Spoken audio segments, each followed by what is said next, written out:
All right, good morning, everybody. How are you? Welcome on in. I hope we have sound, because sometimes we don't. Well, that's not good. Huh? I didn't get any notification either. Yeah. Well, we're live. We've been live. No. Let's see. Make, Sometimes we yeah. There we go. Yeah. We got noise. All right. Very, very good. So, good morning, everybody. Welcome. Hope everybody had a good weekend.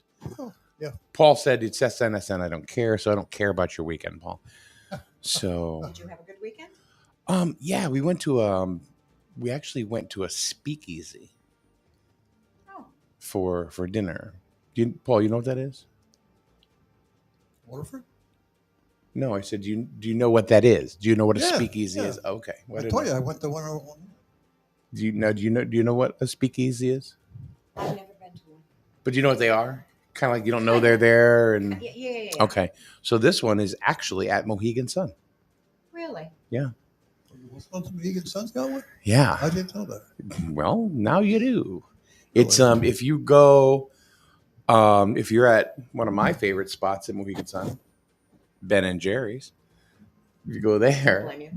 and then you walk to the right, there is a pawn shop. Yeah, that's the one up there. That's not cheap. It's downstairs. I've seen that on TV. It's a pawn shop. Huh.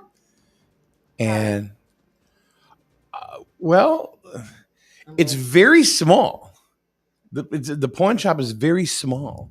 It's maybe 50 square feet. It's tiny. And then there's this door on the side. And you just walk through it, and it's a huge restaurant. Yeah. Wow. The guy Yeah. that's on. It's all fine dining. Yeah, the guy that's on the Very food expensive. channel. He's one of the guys that does one of the judges on shows. He owns that. It's called 88 in Essex or Yeah, something. yeah. Or Interesting. but Why the it's, hell did you get in there? Because I understood you had. I walked in the door. Anyway. It's We really- asked. I mean, it was very, very easy. I had to find out about it. My daughter, Chelsea, told me about it. Well, I knew it was there. I thought you had to have reservations to get in there. Well, you do. But when you got there, you just go on the app and believe me. But Oh. it was the place was packed. But and it's huge. I mean, it's weird because you're in this really small pawn shop. Mm. And first of all, a pawn shop Yeah. at a casino. Well, I could see it happening. I actually could see that happening. And then we walked right in. Just walk into the side door, and there it is. It's like, oh my god, like, where'd this come from? It's not cheap though. No, it cost us about $150. Good So, it was, yeah, it wasn't what I'm used to. How so? Well, we had Chilean sea bass as fish and chips. That and then, but they're they're served like little logs, and they're 2-ounce logs, and you get 3 of them. Oh, stop Was it! it good? It was okay. It wasn't. It was more fine dining, more than anything, right? Yeah. It was okay. I think I probably would have had a better dinner at Johnny Rockets, personally. But, Wow. yeah. Well, you tried it. Now you know. But it was a new experience. It was interesting. We don't. I mean, then we went to Ben and Jerry's Finish it off. and Starbucks. Yeah. So, Tina Falck, how are you? I'm doing well. How are you? Good. What's your favorite roller coaster? I haven't been on many. No. Um, Okay. I don't know. At the town of Griswold. What's your favorite? Well, Ferris wheel. Actually, there was one at Rocky Point, and it was a double Ferris wheel. Did they have a roller coaster there too? They had a couple. I missed that ones. place. I did too. Oh, I did that too. place. Yeah. I go to Rocky Point all the time. Mhm. Rocky Point. It's so exciting. Rocky Point. All right. Shore Dinner Hall. Yep. Oh yeah. They actually tried to recreate that in Westerly, and it wasn't Right. good. Right. I guess they're gone. I don't even think they're there I anymore. don't know. So what's going on? I mean, in the town of Griswold, what's happening? Just so everybody knows, this is not, and Tina knows this too. This is not a an election video, or anything like that. We're not going to talk about election bids or anything. But so what's going on downtown? I mean, Well, downtown, I know that Lori Sorter has been meeting with some people on some various types of interest in business opportunities. Route 164, we're continuing with that. There were a couple of hiccups, as you saw by the community notice. Um, but I think that we've been able to resolve that, and the water portion of the infrastructure on 164 will be moving forward very, very soon. Which was there a problem with the grant with that? the problem was, and this goes back 3 terms ago when we went to referendum in 2019. The town voted to accept the infrastructure, the water and the sewer, Yeah. as well as the senior center. It was all together. And then the next administration wanted to apply for a community investment fund grant, Okay. CIF, which was approved, and that grant weighed heavily on the Heritage River project.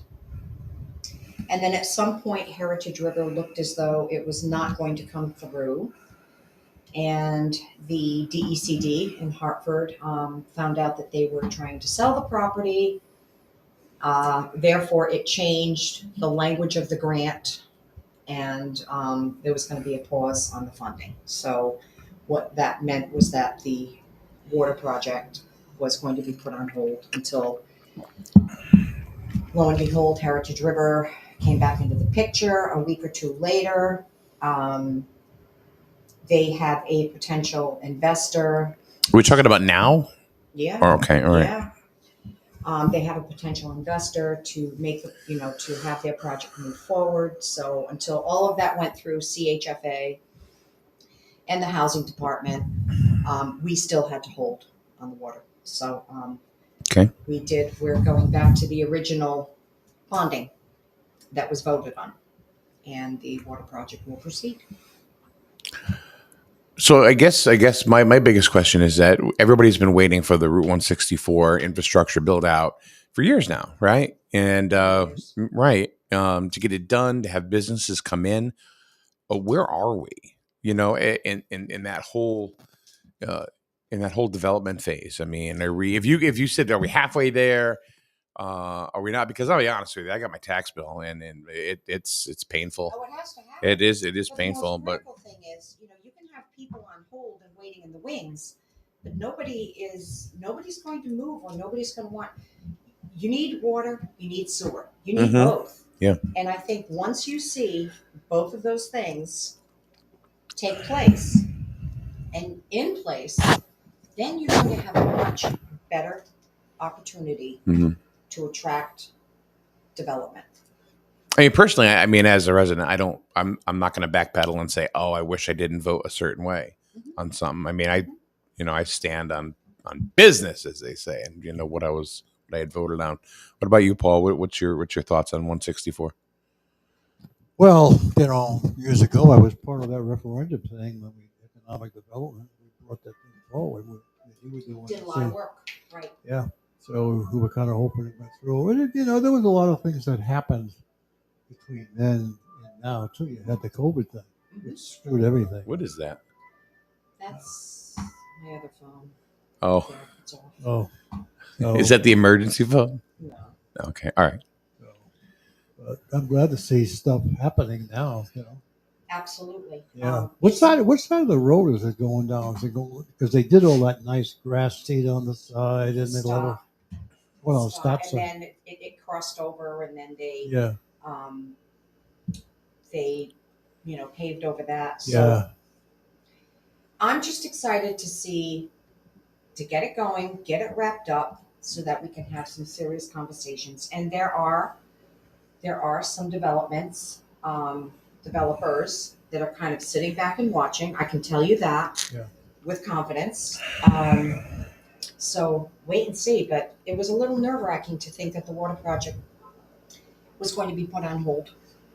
And it basically, in my mind and in all of our minds, it was like, no, this can't happen. So I contacted the Lieutenant Governor's office. I was working with Joe Courtney's office, DECD, multiple teams meetings, and we're finally in a good place and we can focus on what needs to be done. Coming up in a little bit, also, we're going to have Senator Heather Summers in our studio today. Heather was another sorry. one that I talked to. Okay. How about the water tower? Is that a go now?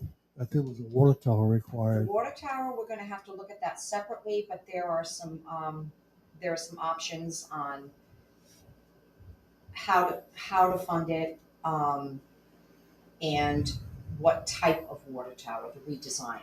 So that's also going to be looked at. Oh, okay. So hopefully it's going to be done during the warmer weather, the water. Yeah. Good. That's good. Excuse me. I forget the date that they can work up until, but they'll be busy. Good. Why do I know? Oh, that's not mine. So now you have the 138 closure, which is going on today, right? Today it started this morning. So I saw the sign on 395. What is that all about? Can you explain it? they're working on, and it's a state project, state and federal. They're replacing the culvert underneath the road, Route 138, up by the solar panel farm, and that's going to be closed down for 2.5, 3 weeks. So they have, you have to take detours, different way to go to work, because that's typically the way that I come to work, but I shoot straight across Route 201. But we did work with emergency services, and they have their routes, alternate routes, all mapped out and everything. So people aren't going to be happy, but there's not a thing that we can. What are you going to do? We can't do What are you going to do? So it has to be done, and it's a huge project. I mean, when you drive through there every day, I mean, the equipment it's massive. Then it'll go down to one lane with a traffic light, right?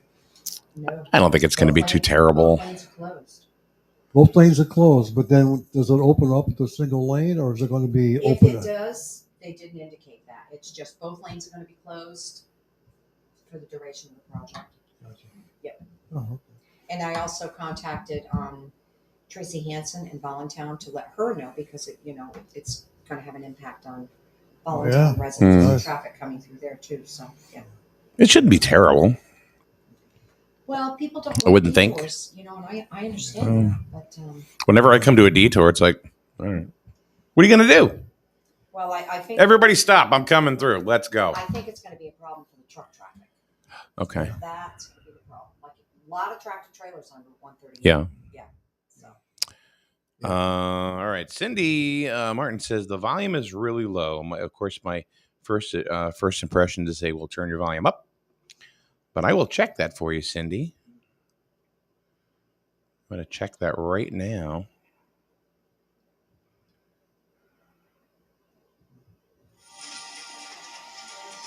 But I will check that for you, Cindy. Nope, sounds like it's up. It might be you with the microphone being down there. All right, I'll hold it. But I will check that for you, Cindy. Is that better? It might be you with the microphone being down there. Try talking it again. Okay. Is that better? Oh, maybe if you turned it on. Oh. Look at that. Oh, now you're good. Cindy, I hope that's better. If not, let us know. That's all right. A couple months ago, I asked you about. I know you were going to talk with the DOT about the light on 138. Did you talk to them about making that left hand turn? Yes, and if you look at those lights, Yeah. they're single. what has to happen is they have to be replaced with double. Oh, really? Yes, double. I mean, how do they feel about it? No? They are looking at the entire 138 route. We're doing road safety in Griswold with DOT out of Yeah. Newington. Yeah. And that's a project between Voluntown and Griswold. So that was brought up as That's part of good. the problem. Yeah. Yeah.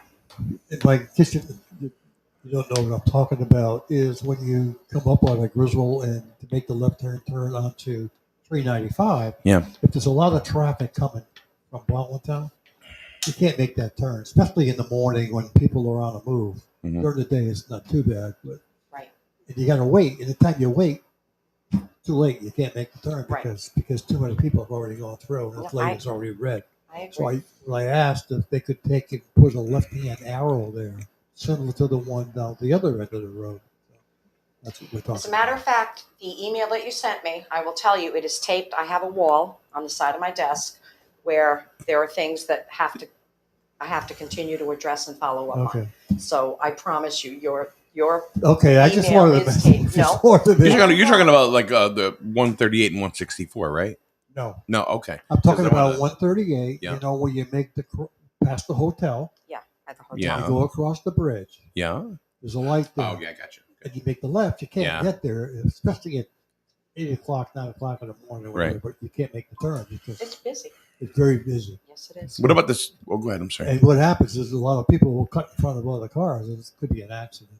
They've had accidents up Yeah, there. so I've asked if they could make the light similar to the light as you come up to the bridge. Because what happens, you remember, when you're coming from Baldwintown, Mhm. that light turns green first. I just asked for the same thing on the other end. Yeah, it's a very busy couple of Yeah, intersections. in the morning it's very, very busy. There's a continuing problem with the street light at 138 and 164, going the crossover to Pleasant View. Oh, that one there is dangerous. Yeah, and there, what I'm talking about is there are times I've been coming down 164 after getting off of the highway, Mhm. you know, and I want to just zip across and stuff, but the light turns red, and then it doesn't change. Yeah. It's like sticks. Yeah. It's waiting for something. Don't know what. I've tried to go up against the pressure plate, and try to go back and forth, Yeah. see if it'll trigger it. Nothing. I'm not gonna lie. I've said the hell with it and zipped through a few times. Shame on you. Yeah, well, Shame on you. catch me. You know, the interesting thing that we found just last week, in fact, because there's always there's the conversation about the sight lines in that intersection. So, And if you're sitting coming off Pleasant View at the light, there's a big bushy section, yep. Yeah. okay, on the left-hand side. And DOT maintains that sight lines if there's a town road, then it's up to the town to keep that up. Sure. Well, what we found was that in that bushy section, and you can't even see it, there's a cross signal buried in there. Now, Oh. that's the state's. So there's a gentleman in Occam that I'm talking with, because for the crosswalk, you can't see the button. Mm. So they're going to have to come and clean that, because that crosswalk signal is the state. So we're going to be following up on that. When you go across 138 at that light, because it'll turn real quick, Oh, it turns quick. 10 seconds. I timed it. It can be quick. Yes, it can be quick. I timed it. It Yeah. was like then and I went 1001, 1002, right? And it was like 10 Yeah. Really? yellow. Boom. And people go through it all the time. But that's even like during the busy times too. People go Oh, through it all yeah, the time. you I have see to. people You're go just through gonna it. sit there and Mhm. sit there and sit there. Right, right. And I'm real careful because I'll inch out and I'll inch out and I'll look to now I'm on the 164 side and I'll look to my right, like towards the highway, because I'm afraid I'm gonna get T-boned Yeah, I think coming out of there, that's- because I people think a do lot of zip people- right through there pretty heavy. And then there are people who run the red lights, right? Oh yeah. I've seen that too. But yeah, I've almost gotten T-boned a couple of times. You just told us you did. I have. Okay. I'm teasing you. Oh no, more than once. More than once. I have Good for absolutely you. done that. Yeah, I'm Being all upfront I'm and a honest. baller. Yeah. Yeah, you should see this is more of a borough issue, I know, but Ashland Street. Oh my God. It's insane. I'm waiting for somebody to lose control and end up in somebody's living room. Yeah, you're right That's- there. Yeah. You are right there. You see it all. Yeah. I don't know how many times I've seen people literally going, I mean, I can't clock it. I don't know how fast they're going, but if I was to guess 50, 60, straight on down that road. Wow, that's fast for that road. Yeah. Oh, yeah. Yes, it is. Oh, yeah. Yeah. Yes, it I'm not, is. and I'm not even joking. I'm not exaggerating at all. I mean, Mm. they are going straight down. Right. And Speed bumps. I had said that, but Town apparently road. that's That's a town road. yeah. But apparently, what I hear, that's something. Understand there's the plows can't. Well, the Pick up the plows, speed and then bumps there in are there. certain things, and I would have to check with the director of public works, of course, but You might know them. I might. There are certain things that you can and cannot do on a road, or you lose your state road funding. Mm-hmm. So everything has to be approved, and I don't know.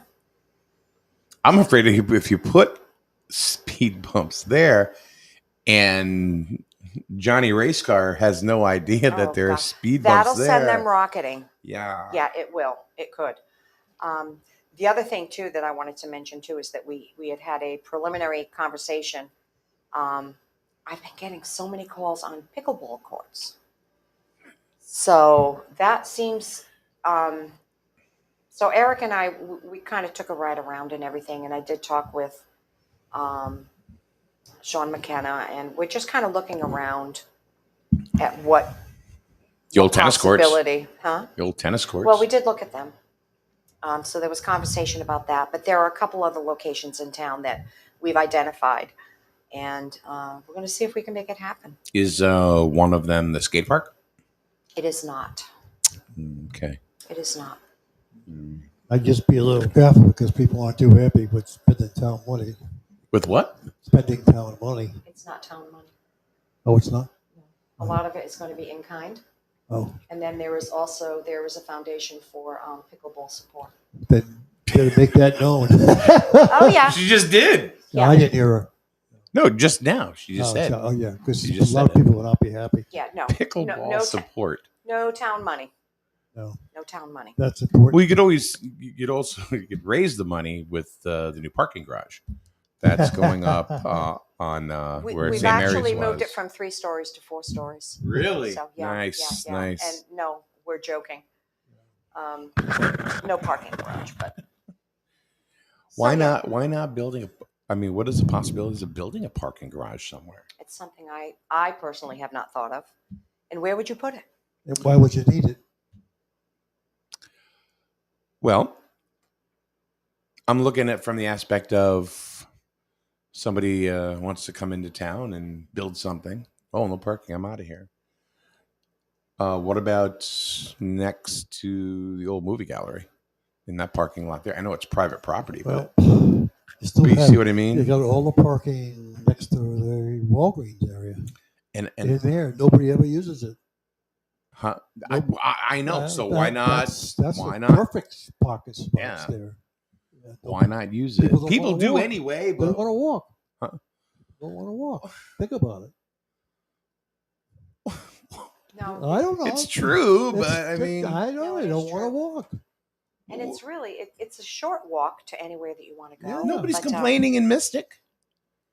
I mean, Mystic. I was in Mystic on Saturday before I went to Mohegan Sun, Mhm. and the road that we were on, there was parking on both sides. You could not get through. 2 cars could not get through. It was like that the entire way. Yeah. I mean, it happens. I mean, sometimes Yeah. it's not a bad problem to have because you got some hustle and bustle and Right. people are here Well, part spending of that- money. But Part of that safe roads thing, we actually broke off and went into Main Street and up past the Pizza Palace. So there was some conversation about that too, particularly about crosswalks up in the Pizza Palace area. So that is also on the agenda with DOT. And I was so sad to hear that St. Mary's, that project was not going to happen. So I'm kind of keeping a close eye with Father Tom Yeah. on what future potential may be. What's happening over there? I mean, as far as the town's end, as far as St. Mary's is concerned, because I mean, the parishioners are way down. They have no money. They can't sell the school, or they haven't had any luck selling the It's school. What's probably going to go to, it will go for sale, but it'll be like through bankruptcy court. So, Yeah. But But again, if the other guy couldn't afford to do it, who's going to pick it and up? the costs keep going up Up. and up and up. It's And gonna the be longer you more- wait, the more it's going to cost. yeah. Yeah. Yeah, I mean, we Yeah. learned that with the senior center. Yeah. The time frame, everything just kept going up, and then Yeah. COVID, and then the supply chain, and yeah. Yeah. I'm trying to direct our next guest in here. I thought, hasn't she been here before? I don't think so. I think she's been here once I don't know. when we first moved over here, Heather Summers. I don't know. So, do you have anything that you want to drop on us? Anything big, huge? Nothing huge. No, how about something big? Something big. Well, Yeah. I am planning to run again, Well, we know that. and that's probably the biggest thing right now, and the focus right now. But Gotcha. want to keep calm waters and just continue on the path that we're on. Okay. So So what about I heard there was a possibility of a truck stop. that has not come across our desk yet. Paul, any ideas? Make something up. Wait, with the truck stop, you mean? Oh no! Yeah. Don't go there, because you know what happens. Yeah, I Then the know. phone starts ringing. Oh, yeah. I don't know Well- why you just don't say call Mike. I don't know what he's I'll talking tell about. them that next time. You know what? I I will would tell have them no that next problem with that. I know. And know I would you say, wouldn't. why don't you watch the show? Yeah. Yeah. I mean, 87 is empty down there. I mean, Mm. there's nothing there. What are you That's, talking about? that's where the truck stop was going to go. In 87 and 86? The Is old, it? the Is it old, 86? the Hopeville 86? exit? 86. 86. 86. Yeah. Yeah. Yeah, But that's where it was going to go. They just park stuff there now. But of I mean, course, that's it. you've got the whole water thing going down 201, and that's going to have to be addressed too. But right now, the focus is let's finish up 164 and let's get that moving. What time frame It are we looking sat at? for so long What time frame are we looking at? How long are we looking for at? 164. Yeah. Well, Just say, all right, we're open for business. You can start developing. I would say that by next spring, it's going to be it's going to be water and sewer. Mhm. So stay tuned. I mean, we're very hopeful. The sewer project went well, and we're very satisfied with that. I don't know what's going to happen with Heritage River. I don't know if they're going to get their funding, but we can't focus on that right now, and we're not focusing on that right now. I mean, you've got a whole corridor of commercial property that I would be needs like, to be developed. I'd be like with Heritage River. I'd be like, call us when you got something solid. Otherwise, Right. forget it. I mean, Isn't 10 years enough to give them? it's been longer than 10 years. Has it been? We know about 10 I years. can remember at the old senior center, they were coming in with all of their preliminary plans, and there was such excitement. That was many, many, many, many years ago. Yeah. So we have to look ahead. We can't keep looking behind. And this, like I said, that project sat for so long. Yeah. We're thrilled that there's movement. So what we'll do is we'll get you in again. We'll talk about your reelection bid. That's fine. One of the reasons, and I don't want you to answer it now, but it's like, why did you decide to run? Because from what I knew, it was a kind of like almost like a one and done kind of thing. But we'll get into that another time, No, closer to the election. Anytime. Yeah. Paul, you have anything else? Nope. Heather Nope. Summers is on her way in. No, we're good. Okay. All right. We'll be back in a few minutes. Thank Hopefully you. Heather Summers will be here. Thank you both. And no problem. Thank you. And I'll be back in a minute right here on SNSN. You buy better, Better it burns, much better. so much better it burns. The right insurance at the right price. You You buy better it burns. buy better, it burns.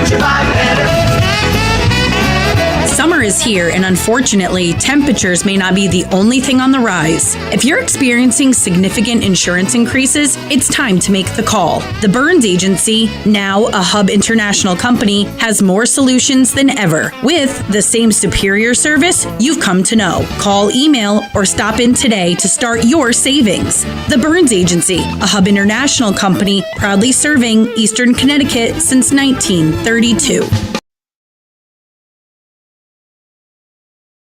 Strain Family Motors has arrived. They're your local auto super center. Put some excitement in your day and rent a Polaris Slingshot from Strain Family Motors, adjacent to the Green Onion Restaurant on River Road. Check out Strain Family Motors Super Center on Facebook as well as strainfamilymotors.com for everything sales, service, and excitement.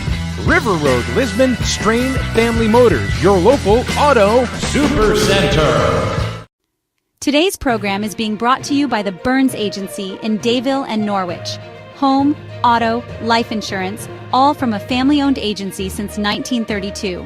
Call 860-774-8549 or find them on the web at burnsagency.com and find out why you'll buy better at Burns. The Burns Agency, a Hub International company. Strain Family Motors on Route 12, Lisbon. Quality used cars like the SNSN Strain Family Motors Mobile that you will see at all SNSN sports events. Oil changes, remote car starters, all available and more in their service department. And if you really want to turn up the excitement, rent a Polaris Slingshot for the day and live it up. All available at Strain Family Motors, Route 12 in Lisbon. Is it safe to visit the dentist? In a word, yes. Especially if that dentist is Dr. Katzoff and the staff at Griswold Dental Associates. They follow all the latest safety protocols while doing what they do best, taking care of you. From preventive to restorative, your dental care couldn't be in better hands.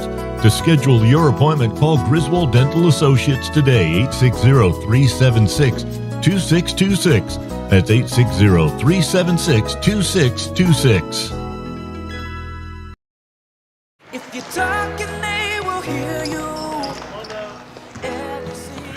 Why are we getting killed like this? Kyle's not here. Got caught drinking beer in the park a couple of nights ago. Really? Yeah, 0 tolerance. He's out for the season.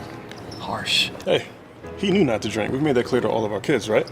No, not really. Bill, if we don't tell them what we expect and why they shouldn't drink, how are they gonna know? Talk. They hear you. For more information, visit underagedrinking.samhsa.gov.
All right, so here we go. We are back live again here at SNSN, and we got Paul still with us, and Kathy is now here, Kathy Wasilek, and we've been joined also by Heather Summers, Senator Heather Summers, in the 18th district here in the state of Connecticut, and it's been a while since we've had Heather in the studio. It's been probably almost 2 years. I think so. It's been a while. Yeah, Wow. you came here. I'm happy to come back anytime. Anytime. We could do like a monthly podcast. We need new couches. About murders. About murders. Yeah. There's a lot of those in my district. Seriously. Yeah. But talking about killer, you look awesome. Oh, thank you you. look wonderful. I mean, I haven't seen you in a while. You know, you see postings and stuff like that, but you look absolutely wonderful. Oh, thank you. So you actually look like you went back in years. Thank you. It's So- amazing what life can do to you. Yeah, or it's for you, it's or whatever. I don't know, but thank you. I appreciate that. You're That's nice to hear. welcome. You're welcome. Kathy, you're here. I'm here. You must have something you want to talk to Heather about, Kathy as looks well as. wonderful too, by the way. Huh? Kathy looks wonderful too, by the way. No, She doesn't have to go back in years.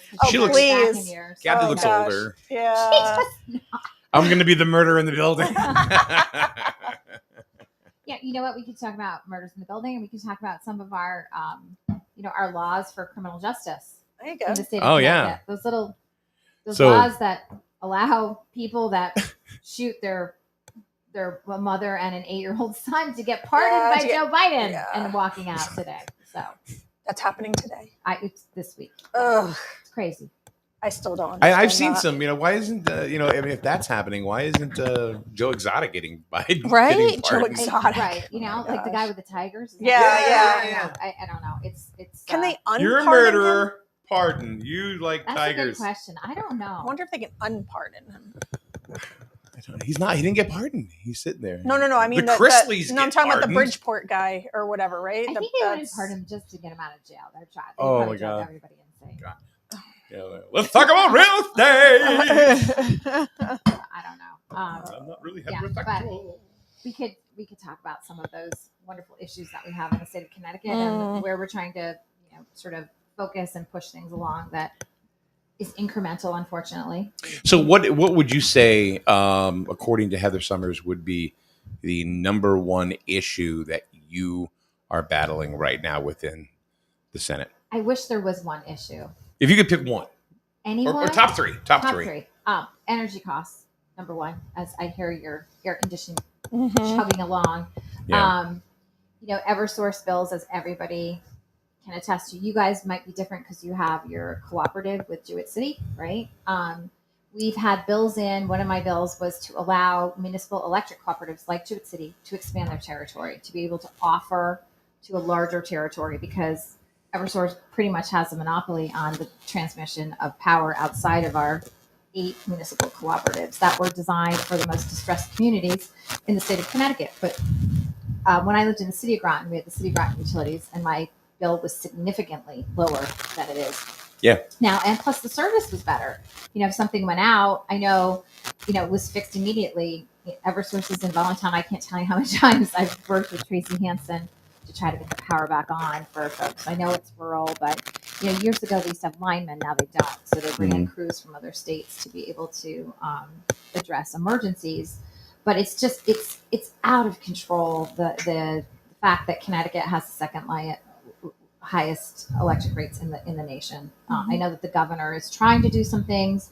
The Republicans have had initiatives for years now that have been rejected. Everybody's talking about the public benefit charge that goes on your bill. To be clear, those are bills or policies that the Democrats have passed and are now on your bill. So they just took one of them off your bill, right? So everyone's going to look at your bill and be like, ooh, it's $10 less. But when your bill is $500, I mean, people are looking for significant relief, not $10. But that $10 you're going to be paying someplace else because they just bonded for that. So that's coming out of a different pocket. It's like, sleight of hand. So there are things that we can do to significantly reduce your energy bills. We just have to have the legislature that's willing to do it. So that would be one of my number one priorities, because that is something that You know affects how everybody. You know how I mean, I literally they've known I've said it a million times in this show, but I literally moved out of Canterbury Because of that, because I could not afford the electric a $700 electric bill. crazy. When the electric bill is it's crazy. $135 and the delivery fee Delivery. is $580. I have one It's like, that what no the- one's going to believe, but it's true. And I actually, when we had our energy bill conference, I actually blew it up so people could see it. It was a car dealer.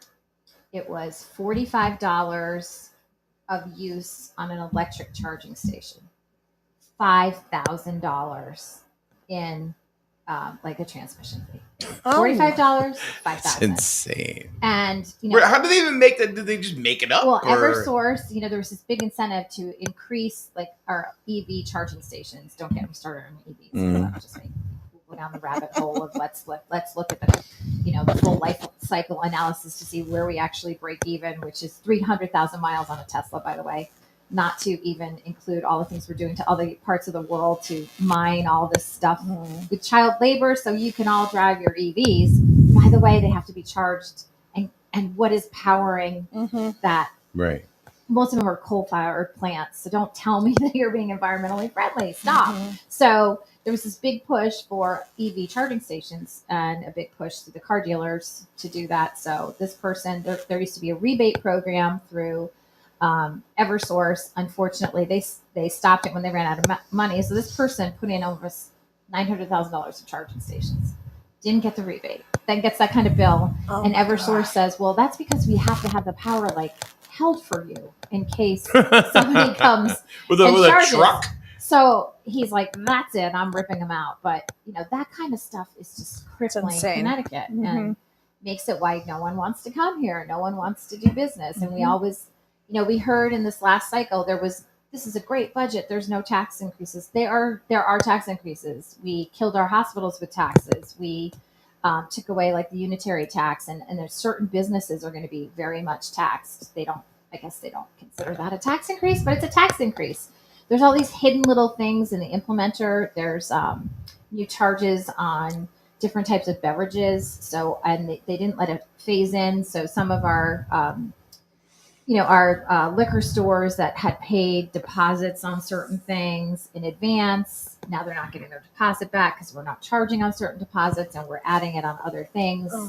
So, government has a way of being overbearing, overreaching, and not executing things in a way that makes sense. It's, it's just like, do as I say, not as I do. So, or it makes sense for a small group for like the one outlier. We're going to Mm-hmm. legislate for the one outlier, and I can give you examples. We did that with summer camps. I know this year we had this bill that was supposed to protect children, which in fact was going to destroy every municipal summer camp, especially in Eastern Connecticut, across Connecticut though, because of an incident that happened in Bethany, Connecticut, where we had a really tragic situation where there was a male who was a teacher who had all the background checks locally and federally, and he molested children at the camp. That was an isolated incident. It was tragic. No one is denying that. But the legislation that came in from someone who lives at the other end of the state, who probably never sent her child to municipal summer camp, was so overbearing that they were making summer camp into almost like a daycare, right? So you had to have sink to toilet ratio, full-time nurse. Geez. All these things that were going to make the cost of summer camp, if you could find the people, about 3 times what it normally would cost, which defeats the whole purpose of municipal summer camp. Yep. That's like a low-cost alternative for parents where their kids can go and play and be safe and have fun with their friends. And this was going to just turn that upside down. So unfortunately, I found out, I read the bill and I'm like, this is insane. And you try to talk to the advocate and kind of get stonewalled. And so I made a big push. I looked at the testimony. 80 municipalities testified against it. Every Parks and Rec department across Connecticut, including Griswold, I believe. I know that Plainfield and Preston and most of my towns all wrote in against this bill, how it was going to destroy municipal summer camp. But again, the legislators are not listening. So they're pushing the bill through. So I had a press conference and I had the State Department of Parks and Rec. We got a few municipal leaders across Connecticut to stand with us saying this bill is going to hurt kids.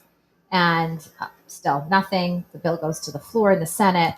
And I asked the proponent of the bill, did you actually talk to anybody or did you just write the bill? Did you just, and she said, oh, yes, I talked to Cheshire and the state of Connecticut head of Parks and Rec. I'm like, did she just walk into the trap? I'm like, really? Because they were at my press conference coming out against this bill. Oh my so God. yes, you talked to them, but you didn't say that they were against the bill. But it passed out of the Senate. That's what happens when you have this like super majority. So we had to go stir the pot. And I called on my friends in the Black and Latino caucus and said, in the House, and said, we're Democrats. I said, you guys, this is going to kill your summer camps. And they recognized it. They were able to stop it. Good. And so that's a good example of how you hear all this stuff that happens in Washington. Nobody talks to each other. We work together, Republican and Democrat, House and Senate. They always say, what is it? Politics makes strange bedfellows. Bedfellows, yeah. But you can find common ground. And that's a perfect example of something that we had to work together. The Senate is sort of, there's only 11 of us and of Republicans. And so it's very tough. So we have to rely on the House a lot. And we have good relationships. The House is really fractured. It's overwhelmingly held by Democrats. There's about 51 Republicans, and then there is a large progressive Democrat caucus. But then there's the moderate Democrats that don't agree with the progressives. So they kind of bind with. So they're kind of on the aisle. They're right in the lane. It's like there's all kinds of deals and mixing going on, but that's in some respect how you can stop a lot of bad legislation. So that was one, and the other one was this big 5004 bill, which was I'm talking about bad legislation. There was good legislation. Those were my bills, of course. That did pass. I'm kidding. That was you heard it as the housing bill. And I have to tell you on that one, the proponent of the bill, who's a senator, worked so hard on this bill, was studying the week before. She put out a big video. She's studying. I'm like, it's kind of weird that you have to study your own bill because you should know it, right? You're writing it, yeah. So it comes time for it comes to the floor. And this bill, I think, is really detrimental for all towns, especially small rural towns, because you're putting up, like you said, one size fits all. You're going to do this or you're going to lose funding for your streets and your roads or your educational system, whatever they decide to pull from you. But it's like you have to have X amount of affordable housing, and our rural communities can't do that. They don't have sewer, they don't have water, they can't. It doesn't really work. And plus, if you lived in a very rural community, how do you get to work if you don't have a car? I mean, all these things that they're not thinking through. And it also did things like, let's say there's a beautiful green, like you guys have the park. If a homeless encampment decided to set up tent there, there is nothing the town can do to move people along, to try to get them into housing. Really? Yes. So they could just be there. Just be there. Can't get. And I use that. I'm like, do you want that in downtown Mystic? People want to help people that are homeless. Sure. 100%. And there are things that we can do to help them. But that's just an example. My favorite thing that came out of that bill was this new term called hostile architecture. Yeah. I've never heard of that one. Like, Paul, you ever heard of that one? Yeah. Right. So I asked, in the larger cities, you see that a lot. Is it visually assaulting? Like, what is it? And it means if you have like a bench that has the bar down the middle, so you can't lay down on it, that's considered hostile architecture. Yep. So you have to take that out and replace it. A lot of things are really wrong. Basically, the Reader's Digest version, it would absolutely usurp local control. So you would not be able to control how to put housing in. The state would do it. If you didn't do what they wanted in this bill, then basically you would be penalized by not getting state funding, even though you're paying taxes to the state. And so we worked really hard, and the governor did veto that bill, which is a really good thing. But the proponent of the bill, when asked, could not answer any questions. We actually made a video of it because it was, I don't know, I can't find my papers. I can't answer that. I'm like, I thought you said you studied for a week. Right. Like, so a lot of times these bills become so big with so much input and they just get pushed along and everything passes out of the Senate. you have to stop it in the House. So, and there were some good things. I thought this was a really tough legislative session because, you know, when you have a supermajority that's not actually aligned with each other, they're fighting amongst each other. It's the last minute. Usually bills are done and complete. This was a time when we're getting a bill on the floor and it's being amended as we're speaking. Oof. So you can't really see what's in it. But that's happening in towns too Yep. right now. I mean, just tough. I mean, I'm not going to ask. I'm going to ask you not to comment on this because this is part of, you know, what's going on with the Republicans in town here. But there are so many towns right now that are fighting with their own parties. Yeah, that's true. I see it. You in many of know, my towns. yeah, Plainfield, for example. Plainfield, You know, Groton, Stonington, all Norwich. And it's true, like across the state. It's not just in Eastern Connecticut. So when we talk about it, Kathy, and stuff like that, it's like, I know myself personally that it's everywhere. It's just not, there's not, you know, just calamity here in Griswold or in Plainfield. No, it's all over. Yeah, Putnam seems to be in their own island, you know, all by themselves. Well, I mean, we see it right now. We have Antique Island. You know, Governor Lamont, who has not formally announced that he is going to run, but he has a very high approval level. Right? You okay, Paul? You got it. You're right. So Paul had a fur ball there. Very high approval level, unlimited funds, and he's being challenged by his own party. Right? We have Josh Elliott, who's put his hat in the race. I'm sure there will be more. I know Luke Bronin wants to run. You know, there's a whole line. The Lieutenant Governor wants to run. Probably Tom wants to run. Scanlon. I mean, like, there's like a long list of people that want to run. And on the Republican side, you have one person who, Aaron Stewart. Actually, two people. Jen Tucker, who's from Westport, who's actually formally announced for governor. Then you have Aaron Stewart, who has announced for a wider campaign and really legitimately.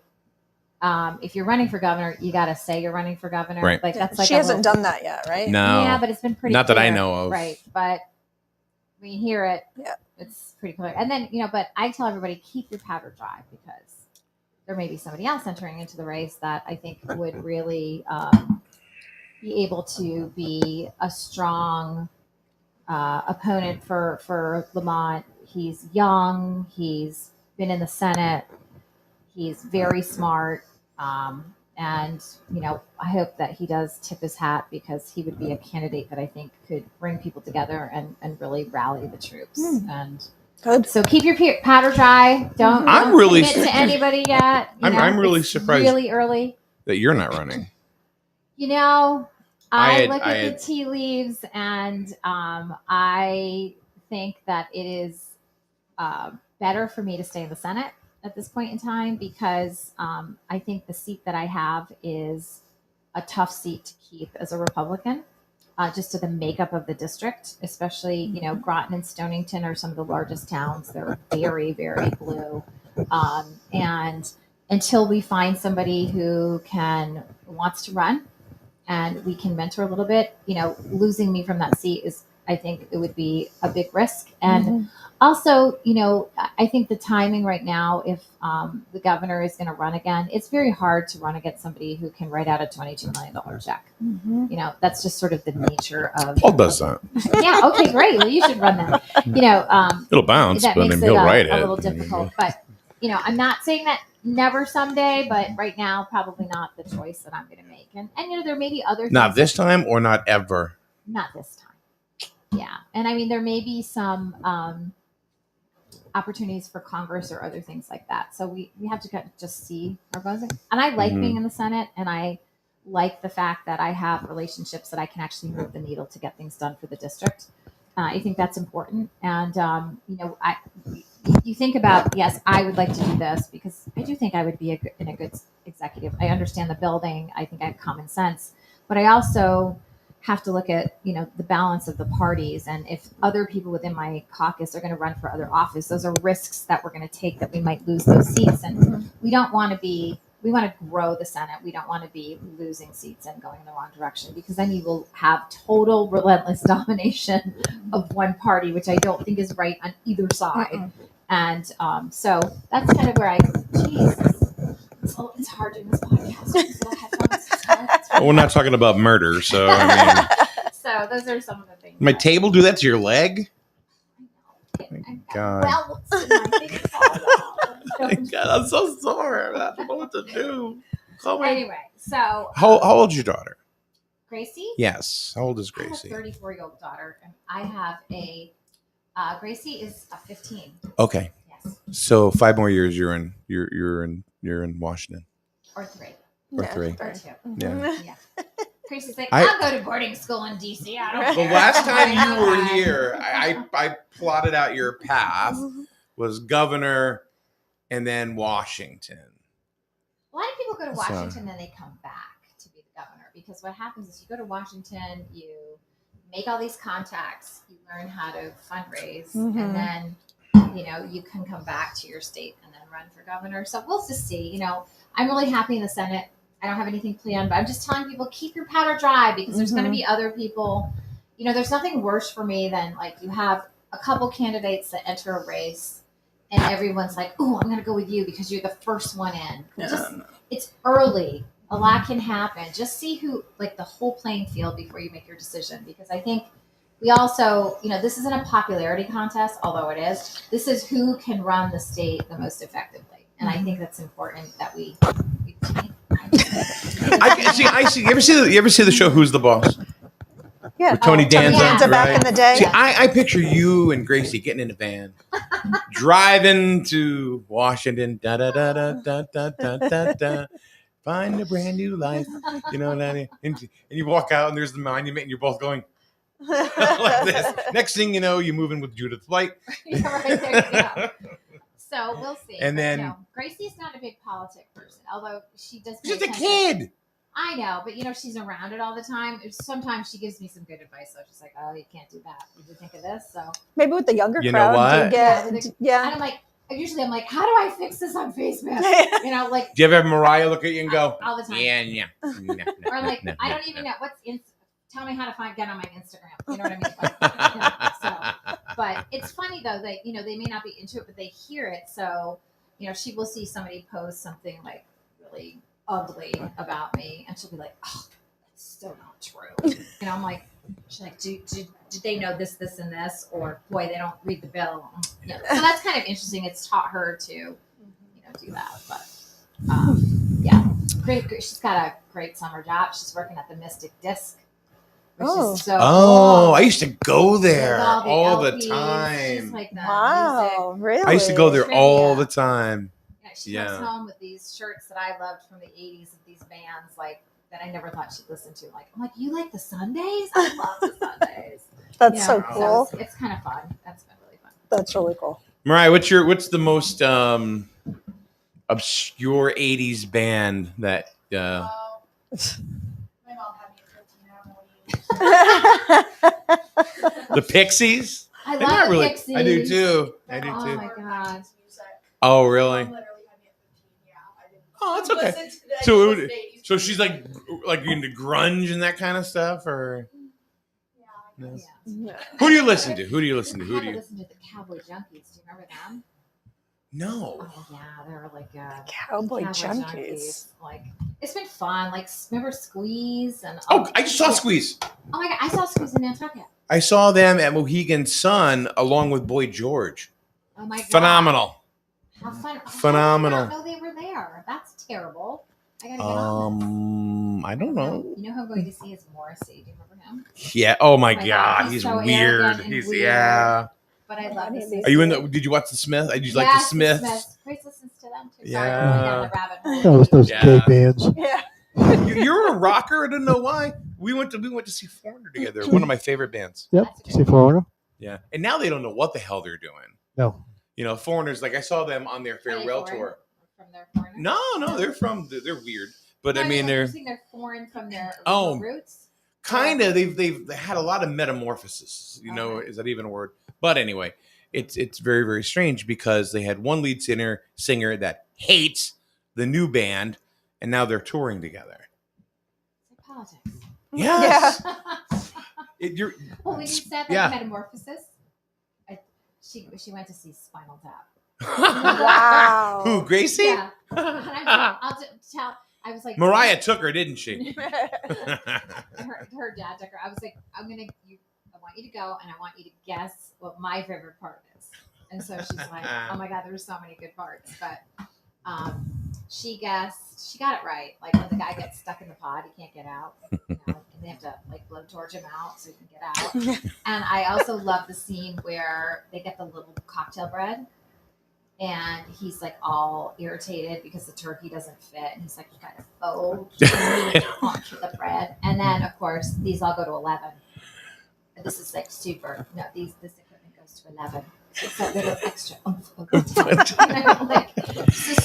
Have you ever seen Spinal Tap? Oh my God, it's so funny. It's like Did you ever see Spinal Tap, Mariah? Right, you should bring your chair over here. You're part of this now. I mean, it's like a geez. spoof on rock bands, and it's so funny. Who's Rob Reiner's in it? Oh, geez. It's quite a comedy. Oh my God. So, anyway, so what else is going on? What's going on in Nothing. Griswold today? I know that We're collapsing. No. And the Deep is doing a timber haul today in the Patchogue State Forest. Oh, where they go and they kind of mark the trees that they're going to take out. There are a lot of dead trees out there. Yeah, and you got to get rid of them for fire. And, Yeah, there are a lot of dead trees out there, especially if you go like if you're taking the path to like Mount Misery. Mm-hmm. You familiar? Oh yeah. You know, and there are tons of dead trees there. That, are they the birch trees? Because there was a birch. I don't know what kind of tree there is, but they're I just. don't know. Do you know, Paul? There's a birch. Mostly blade, pine. And all Pine. the birch trees are Mm. gone. That could be part of it. So. Yeah. So what else is Interesting. going on? Why don't you say something? We've been yakking and you've been quiet. I'm not happy with Hartford. Oh, I don't think anybody's happy No. with Harvard. It's time to replace them all. Just like start over. So I'm not happy with Pura.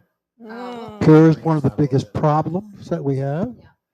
Is I think because I have worked for Northeast Utilities for years, never had a problem with Pura. Now look at the problem we have. Well, Pure Hub is separate then. Right now it's under the DEP, which is, Yeah. I think, part of the issue, Yeah, right? and she hid some. Didn't she hide some Oh, yeah, there's text that or whole, something that? Well, and then there's the whole controversy Yeah. with, which is very complicated, and for the average person who's just trying to live their life and earn their money and take care of their family, like you get lost in it. But the head of Pura is Melissa Gillette, who makes a lot of money, and she was up for reappointment, and because of the things that have happened with Pura, she wasn't going to get the nomination, right? Or she wasn't going to get passed because all that stuff has to go through the legislature. And then there was a certain senator who has always been very critical of her, right? And was not going to support her. And the governor came back from India, he got off the plane, and he had come to a quote arrangement. That's really not allowed in our world of government. And basically the arrangement was, if you vote this way, I will make sure that you get a board seat on Pura. And we're going to change Pura into a quasi-public agency because once I take my seat, I can't go sit on a board. I would have to not take my seat. So if I'm going to give you this spot on the board, I've got to change the organization into a quasi-public because then I can. And that spot pays $170,000. So that's like this big, messy Sounds situation. like a quid pro quo kind of situation. Yeah, didn't Roland go to jail for like that kind of crap? He went to jail for a hot tub. I think he's a pardon though. So he's pardoned. I was going to say, I think he's out now, right? He's hanging out with the Chrisleys. Yeah. So he got pardoned for the hot tub, and then we're pardoning the guy who shot the mother and the 8-year-old. But who's to say? Unbelievable. So, it's just messy. It doesn't look good. The Republicans tried to make an issue out of it. It didn't happen. The person did not get the spot. It did not become a quasi-public agency. But this is on the governor trying to make sure that Melissa stays in place. Then we have a different senator who, is also in the same party, trying to make sure that she stays in place. And then there was these emails that were FOI'd where a op-ed went into the paper, which really she authored, and 2 senators put their name on it. So there's a lot of like sort of inside baseball going on in that energy committee that is really not okay for the taxpayers. There's no transparency.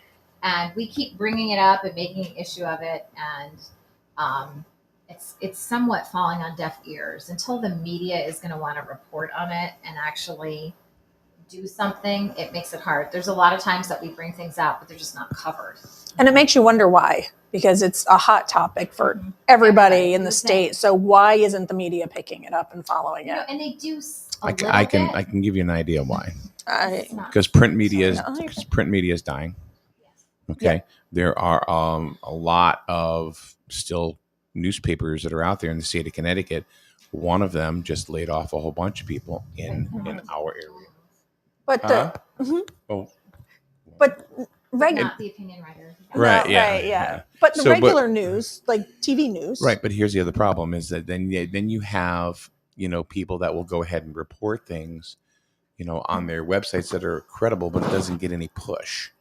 I mean, there could be somebody that is out there. Let's say Mariah is a news agent, right? Mariah's the hit of the day today. She's the hit of the day. Yeah, well, why not? I mean, she's right there.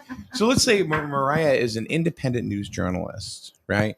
And she writes this paper, in a complete report. It's 100% factual. It's really going to turn heads. No one's going to see it.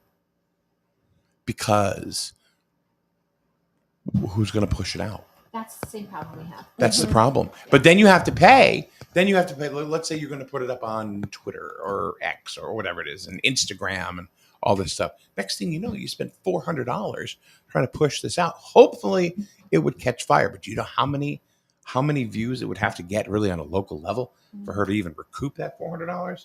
Millions. Really? Oh yeah. It's yeah. And I think that's a problem too that we in the minority have as Republicans, because the Democrats have a press conference. I've actually had really good luck with that. Knock on wood. Like if I have a press conference, people are there. But we have other, senators have press conferences on good topics, and the media doesn't show up. And then they're doing the same thing. They're trying to get it down on a website, trying to share it. People are overwhelmed by it. Yeah, there's all this information, and then of course there's all this information, and oh, by the way, these shoes are on sale. Right? Yeah. And you're like, oh, yeah, it's distracting all the time.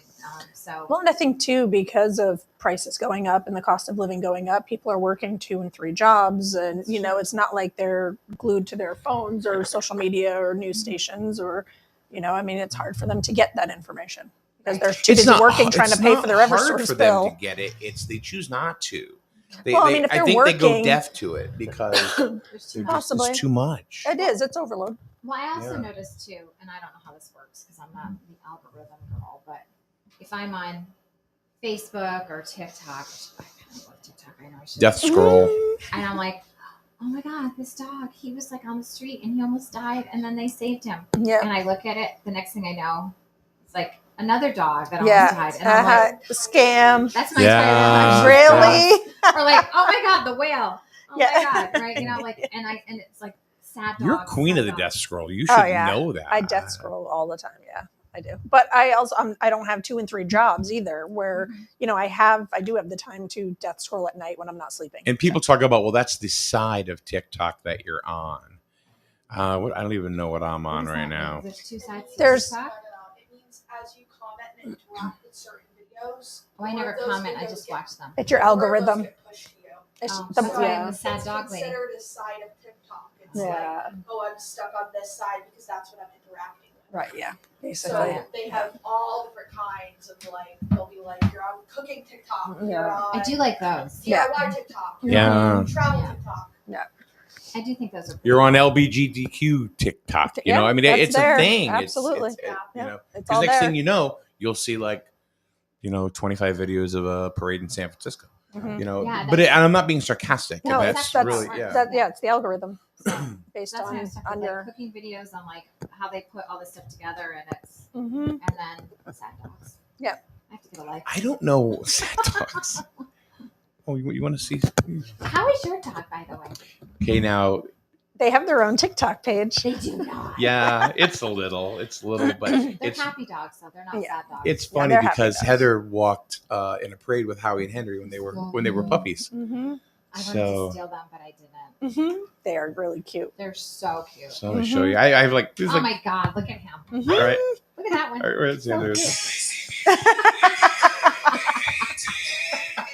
Oh my God! See, this is what I could do all day. It's Uh-huh. terrible. Yep. Oh my God. rocket. Mhm. They're so Isn't that cute? Oh my god. How he's flying. Gotta love AI. Yeah. And the funny thing is that's exactly his face. That he would. I don't know if you can. So cute. He's like totally. So cute. Let's see. People see that and they go, "This is real, right?" Oh my gosh. Like people like my grandfather. Yes. Look at this flying dog. Yeah. Mhm. And you know what side of TikTok and social media I'm on? All those damn Yeti videos. Oh, those are hilarious. I know. My daughter showed me those, and I was like, "This is stupid." And then I'm like, "Oh my god, this is so Yeti, funny." Bigfoot, and everything. I haven't seen those. Yeah. Now there are baby videos. Baby Yetis? No, just babies where the Yeti is interviewing the baby. Oh, I haven't come And across then he goes, that yet. This is what I So saw. silly. It was hilarious. He goes, so tell me what's the one thing you remember about birth? And it's a baby. And he goes, well, I only remember one thing, and that was my dad telling my mom to push harder and my mom telling my dad to shut the fuck up. Did you? The baby goes, the baby's like, "Send me back. My mom's poor." Yes. My mom's poor. But they have a lot of shock value, but they're funny. Really funny. Oh my god. I have not come across that side of TikTok yet. Oh yeah, just don't, because then you can't get out of it. Well, I'm sure now because my phone's listening, so I'm sure now I'll go on there and I'll start seeing them. Yeah. Anyway, That's so funny. thank you for coming by. Of course, I appreciate it's it. fun. You know, next time if there's anything in particular people want to talk about, I'm happy to talk about it. We did Then get we'll some do good that. bills done. We did. Yeah. Go ahead and talk All about right, that. so Yeah. we had a bill for the environment. Again, it's not super sexy, probably, so it didn't get a lot of coverage. But Connecticut has a huge issue with dredging. Doesn't sound like a big deal, but it is a huge deal for like electric boat. The Thames River obviously needs to be dredged.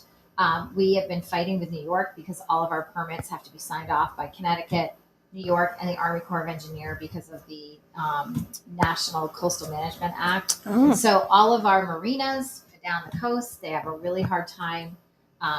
Normally you could dredge and you'd be able to take it on a barge and dump it in this EPA site off the coast of Fisher's Island. It's not actually right off the coast, but it's beyond that. It has to be clean, and Fisher's Island, because New York has been fighting us.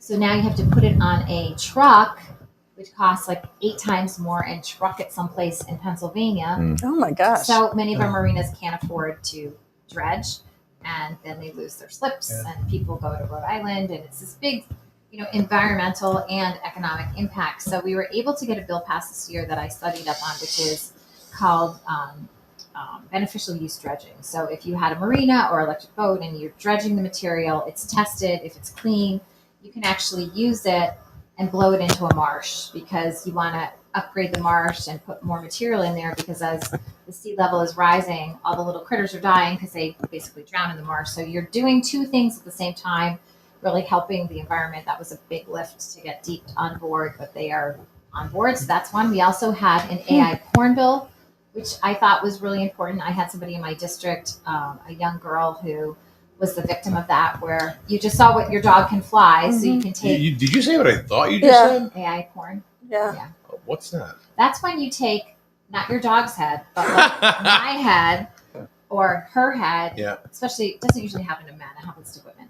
And this happened to a young girl, and you put it on somebody else's naked body. Oh gosh. And people, like you said, you don't know if it's real, and it And they goes made it thought. all over Wow. the internet, and it's tragic. Oh my god. And I so never thought of that. we had a big thing in judiciary, so that bill, I was able to get that bill passed for AI porn, like making it a crime, making strong penalties against it, because it just destroys people's lives. And once it's out there, it's Out there. Yeah, you have no control You over can't it. be like, that's not me, because they've used your face, and I was Right. like, that's not my body. But Right. that kind of, it's just absolutely horrible Wow. what had happened. So that was a big one. And then I spent last summer in the prison system trying to look at the healthcare system within our prison, because we spent an inordinate amount of money in our healthcare system in the prison, and we don't deliver good healthcare. And we are sued then.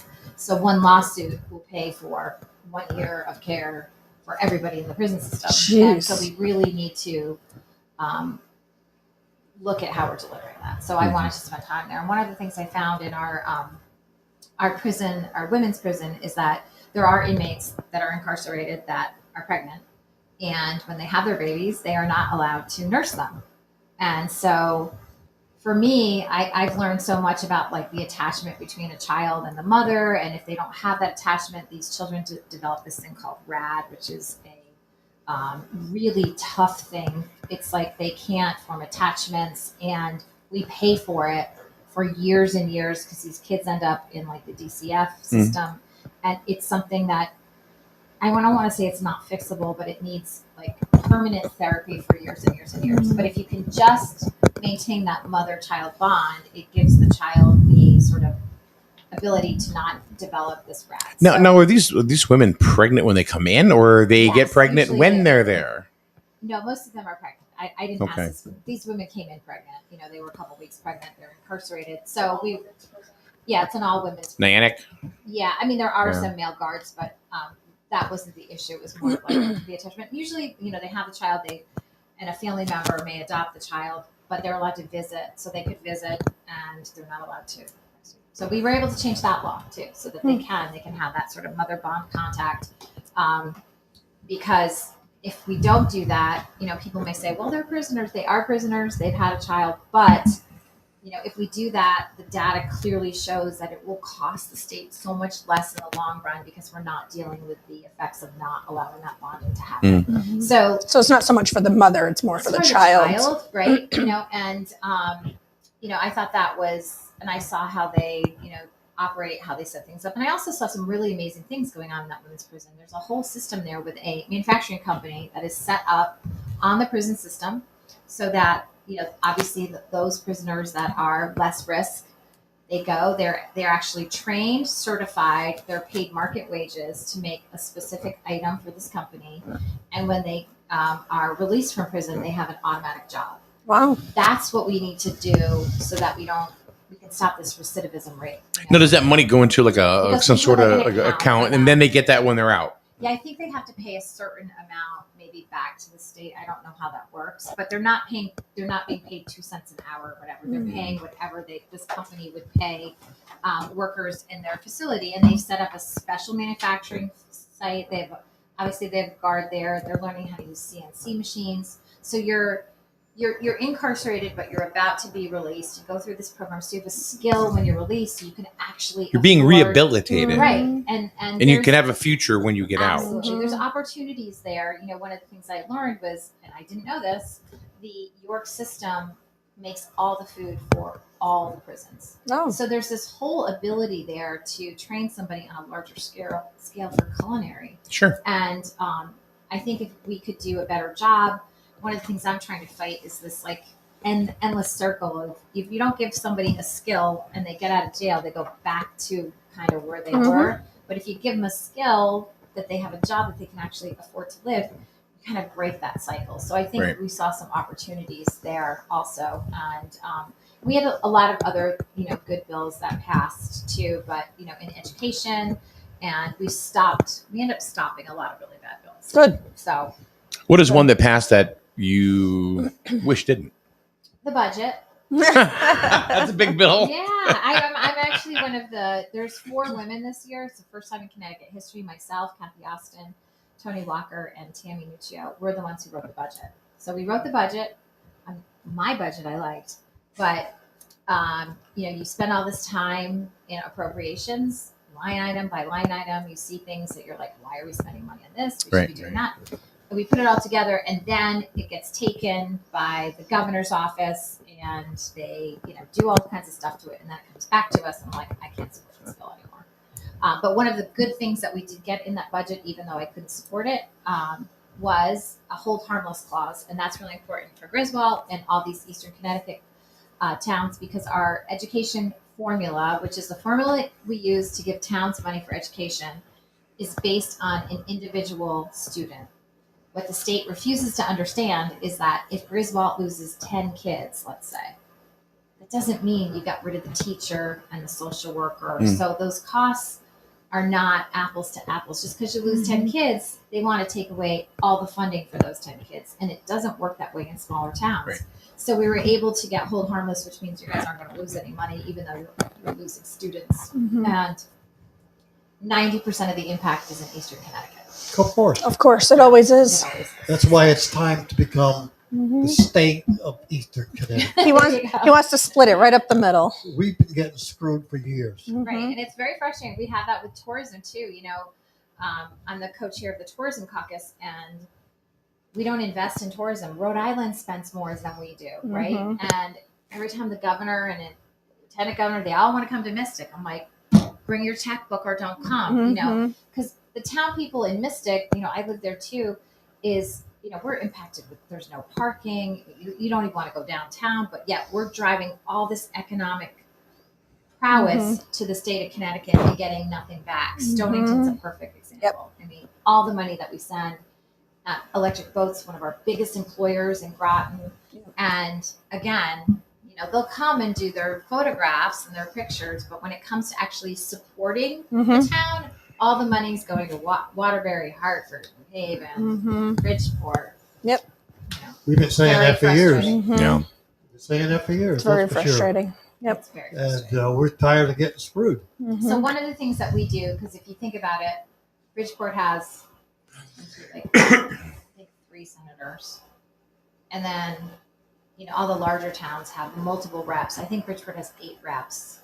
You know, and then I've got Greg Howard and Brian, that kind of thing, right? Very few. So we team up as an Eastern Connecticut delegation, and we all work together, regardless of party. If somebody, like we all stood together for the Hold Harmless because it affects every single town, and we were successful. That's the way that we figured we have to do it because there's just not enough. We don't have the population. So you have me and Kathy in Eastern Connecticut, and then you know, you've got somebody in Essex, but you know, Bridgeport's got 3. So it's just, you're totally outnumbered. So you have to band together, which is what we end up doing. And so you have, you know, people like Kevin Ryan, Kathy, myself, Tyrell, Greg Howard, Brian. We try to stick together on stuff and work as a block. Yep. I really like Greg Howard, actually. Oh, yeah, he's cool. Yeah, he's a good guy. He just does not care. No. So, No, it's you're a cop for 25 years, or but he's you know, like, whatever. So, Heather, thank you for coming. thanks for I appreciate having me. it. We'll definitely do this again sooner. all right, that'd be great. Kathy for joining on in. Thank you, thanks. and Paul, whatever. But Yeah, and next time, if there's anything specific you want to talk about, we can. murders, Murders, but only murders in the building. only murders. I gotta look that up. It's really good. Before you guys get all up, can you get a picture of you guys all smiling and looking at Sure. Sure. Eh.